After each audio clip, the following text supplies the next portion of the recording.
इस कहानी की शुरुआत में हमें बेकी नाम की एक लड़की को दिखाया जाता है जो माउंटेन क्लाइंबर है। उसकी अभी अभी डैन से शादी हुई है।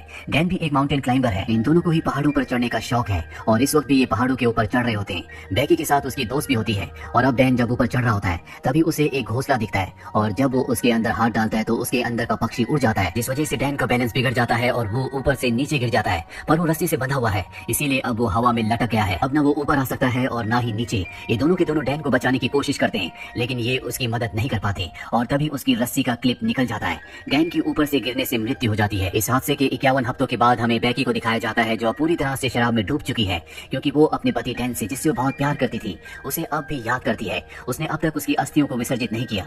उसकी अस्थियां अब भी उसके पास हैं। बेकी की जिंदगी में अब उदासी के अलावा कुछ भी नहीं है और बेकी के पास एक बार फिर से उसकी वही दोस्त आती है जो उस वक्त उसके साथ थी जब डैन ऊपर से नीचे गिरा था। उसकी दोस्त का नाम हंटर होता है। हंटर बेकी को देखकर बहुत खुश होती है। जब उसे पता चलता है कि बेकी ने अपनी जान लेने की भी कोशिश की तो वो बेकी से कहती है कि हमें दोबारा से क्लाइंबिंग करना चाहिए और इसके बाद वो अपने मोबाइल पर उसे एक टावर दिखाती है जो कि टीवी टावर है। ये टावर एक ऐसे भीड़ में होता है जहाँ पर इंसान बहुत कम जाते हैं और इस टावर की ऊंचाई होती है 2000 फीट। हालांकि बेकी इस जगह नहीं जाना चाहती, पर जब उसकी दोस्त हंटर कहती है कि उस टावर के ऊपर चढ़ने के बाद तुम डैन की राख को वहाँ से उड़ा देना, इससे उसकी आत्मा को शांति मिलेगी, तो बेकी मान जाती है और अभी दोनों के दोनों उस भीड़ में पहुंच जाते हैं। यहाँ पर ये वीडियोस बना रहे होते हैं, फोटोज खींच रहे होते हैं और हंटर उन वीडियोस को और फोटोज को अपने इंस्टाग्राम पर अपलोड कर रही होती है। अभी देखते हैं कि टावर इनके सामने है जो आसमान की गहराइयों के अंदर जा रहा है, क्योंकि इसकी ऊंचाई बहुत ज्यादा है। आज से पहले इन्होंने कभी भी इतनी ऊंचाई तक चढ़ने की कोशिश नहीं की। इन दोनों को डर तो लग रहा होता है पर अब ये धीरे धीरे ऊपर चढ़ना शुरू कर देते हैं। बेकी का डर ज्यादा होता है क्योंकि उसे पता है कि ये लोहा जिससे टावर बना है वो बहुत पुराना है। उसकी आवाज उसे लगातार आ रही होती है और धीरे धीरे वो भी हंटर के पीछे ऊपर चढ़ रही होती है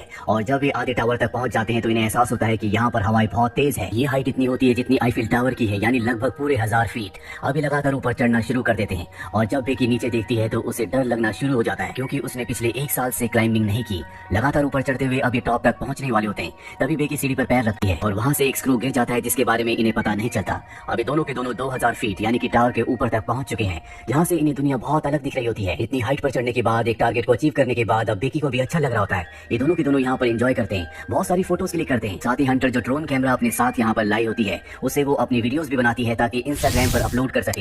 ये दोनों के दोनों बहुत खुश है। हंटर इतनी एक्साइटेड होती है कि वो टावर से लटक जाती है और बेकी को उसकी फोटोज क्लिक करने को कहती है। इसके बाद वो बेकी को भी ऐसा करने को कहती है। बेकी भी उसके कहने पर ऐसा करती है और अब ये दोनों के दोनों बहुत खुश हैं। इसके बाद बेकी डैन की राख को यहाँ से हवा में उड़ा देती है जिससे उसे तसल्ली मिलती है। ये दोनों के दोनों बहुत इमोशनल हो जाते हैं लेकिन बेकी फाइनली अब डैन को अलविदा कह चुकी है, यानी कि अब उसकी जिंदगी की एक बार फिर से शुरुआत हो गई। अब ये दोनों के दोनों अपना सामान पैक करके नीचे जाने की तैयारी करते हैं। सबसे पहले बेकी नीचे उतरती है पर तभी वो स्क्रू जो कि निकल गया था उस जगह से लेडर टूट जाती है। बेकी हवा में लटक जाती है पर रस्सी की वजह से वो जमीन पर नहीं गिरती, जिसके बाद हंटर उसे वापस ऊपर खींच लेती है। लेकिन बेकी के पास जो बैग था जिसके अंदर इनके खाने पीने की चीजें थी वो नीचे डिश पर अटक जाता है, जहाँ तक पहुंचना लगभग पूरी तरह से नामुमकिन है। ये अपने मोबाइल्स को भी चेक करते हैं लेकिन यहाँ पर इतनी ऊंचाई पर कवरेज नहीं होता, यानी कि दोनों के दोनों अब 2000 फीट की ऊंचाई पर फंस चुके हैं। यहाँ दूर दूर तक कोई भी नहीं होता, अगर कोई हुआ भी तो इतनी ऊंचाई से इनकी आवाज नहीं सुन सकता। यह टावर के ऊपर एक बॉक्स होता है जिसके अंदर एक फ्लेयर गन और एक दूरबीन होती है और दिन में फ्लेयर गन का इस्तेमाल करने का कोई भी मतलब नहीं है क्योंकि फ्लेयर गन को दिन में कोई नहीं देखेगा। अभी दूरबीन से देखते हैं तो सामने इन्हें गाड़ी दिखती है लेकिन वो लोग इन्हें इतनी ऊंचाई पर नहीं देख सकते, ना इनकी आवाज सुन सकते हैं। हंटर एक बार फिर से अपना मोबाइल देखती है और जो पोस्ट उसने इस टावर के बेस से की थी वो पोस्ट इंस्टाग्राम पर पोस्ट हो चुकी होती है जिस पर बहुत सारे लाइक्स और कमेंट्स होते हैं। इसका मतलब ये है कि टावर के तल पर कवरेज है और अब हंटर अपने मोबाइल पे मदद के लिए एक मैसेज को रिकॉर्ड करती है और इंस्टाग्राम पर उसे पोस्ट कर देती है। इसके बाद वो अपने मोबाइल को रस्सी से बांधकर टावर से नीचे लटकाती है ताकि कवरेज आए और उसका मैसेज पोस्ट हो जाए, लेकिन बहुत देर तक वेट करने के बाद भी ऐसा नहीं होता और अब हंटर अपने मोबाइल को अपने सॉक्स के अंदर रखती है, उसके बाद शू के अंदर रखती है और ऊपर से नीचे फेंक देती है ताकि नीचे गिरने के बाद उसका मैसेज चला जाए और इनकी मदद के लिए कोई आए। उन शूज और सॉक्स के अंदर रखने की वजह से नहीं टूटा होता और कुछ ही देर बाद ये ऊपर दूरबीन से देखते हैं जहाँ इन्हें नीचे एक आदमी दिखता है जो फोन पर बात कर रहा होता है। उसके साथ उसका डॉग भी होता है पर वो इन्हें इतनी ऊपर न देख सकता है और न ही इतनी ऊपर से इनकी आवाज को सुन सकता है। यहाँ पर वो अपने फोन में बहुत ज्यादा मग्न होता है। उसे अपनी प्रेजेंस का एहसास दिलाने के लिए ये ऊपर से एक और शू को फेंकते हैं। हालांकि वो शू तो देख लेता है लेकिन उसे ऐसा लगता है कि ये पहले से यहाँ पर था और वो अपने डॉग के साथ वहाँ से जाने लगता है। हालांकि बेकी यहाँ पर फ्लेयर गन चलाने की कोशिश भी करती है लेकिन हंटर उसे रोक लेती है और कहती है कि रात होने का हमें इंतजार करना होगा, रात को वो हमारी फ्लेयर गन को देख लेंगे। और अब यहाँ पर अंधेरा हो जाता है जिसके बाद ये फ्लेयर गन चलाते हैं, साथ ही अपने मोबाइल की टॉर्च को ऑन करके अपने हाथ से हिलाना शुरू कर देते हैं। इनके सामने जो गाड़ी यानी कि आरवी होती है जिसमें लोग कैंपिंग कर रहे होते हैं वो इन्हें देख लेते हैं लेकिन वो इनकी मदद करने के लिए नहीं आते बल्कि इनकी गाड़ी को चुरा कर यहाँ से निकल जाते हैं, जिससे दोनों के दोनों हताश हो जाते हैं। जैसे जैसे रात होती है इन्हें नींद आना शुरू हो जाती है। ये वहाँ पर सो जाते हैं लेकिन जगह बहुत कम है। हंटर ऊपर से गिरने वाली होती है कि बेकी उसे पकड़ लेती है। तभी वो देखती है कि उसके पैर पर एक टैटू बना है जिस पर लिखा होता है 143। ये देखकर बेकी हैरान हो जाती है क्योंकि उसका हस्बैंड डैन उसे हमेशा कोड वर्ड में आई लव यू कहता था, यानी कि 143। वो समझ जाती है कि डैन के बीच में और हंटर के बीच में कुछ न कुछ था और जब वो हंटर से पूछती है तो वो एक्सेप्ट कर लेती है। वो बेकी से माफी भी मांगती है, लेकिन बेकी अब पूरी तरह से नम हो चुकी है।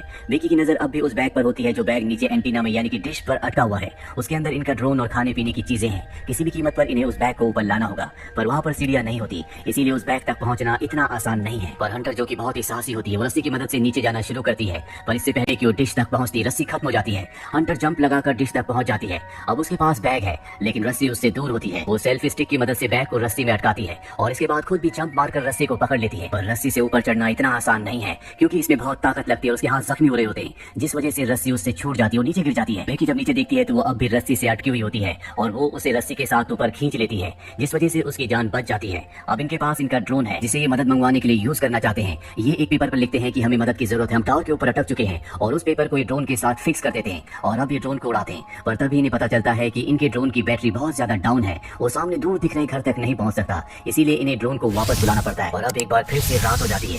रात को जब बेकी सोती है तो ऊपर देखती है कि टावर के टॉप पर एक लाइट जल रही है, यानी कि वहाँ पर करंट है। वो बड़ी मुश्किल से ऊपर चढ़ती है और ड्रोन के चार्जर से उसे चार्ज करना शुरू करती है। जब तक ड्रोन चार्ज नहीं होता उसे वहीं पर लटका रहना पड़ता है। ड्रोन जब पूरी तरह से चार्ज हो जाता है तो बेकी नीचे उतर जाती है, जिसके बाद ये ड्रोन पर उसी चिट को लगाते हैं जिस पर इन्होंने लिखा होता है कि इन्हें मदद की जरूरत है, और इसे उस घर की तरफ भेजते हैं जो सामने दिख रहा होता है। पर इससे पहले कि वो घर तक पहुंचता वो एक गाड़ी से टकरा जाता है, जिससे इनकी आखिरी उम्मीद भी टूट जाती है और अब इन्हें कोई उम्मीद नहीं है कि कोई इनकी मदद के लिए यहाँ पर आएगा। बेकी की हालत बहुत ज्यादा खराब हो चुकी है। वो हंटर से कहती है कि तुम मुझे अपना शू दो, मैं एक बार फिर से मोबाइल पर मैसेज करके अपने डैड को सेंड करती हूँ। अगर हम उसे नीचे फेंकेंगे तो हो सकता है कि कवरेज आ जाए और मेरे डैड को हमारा मैसेज मिल जाए, वो हमारी मदद के लिए यहाँ पर आ सकते हैं।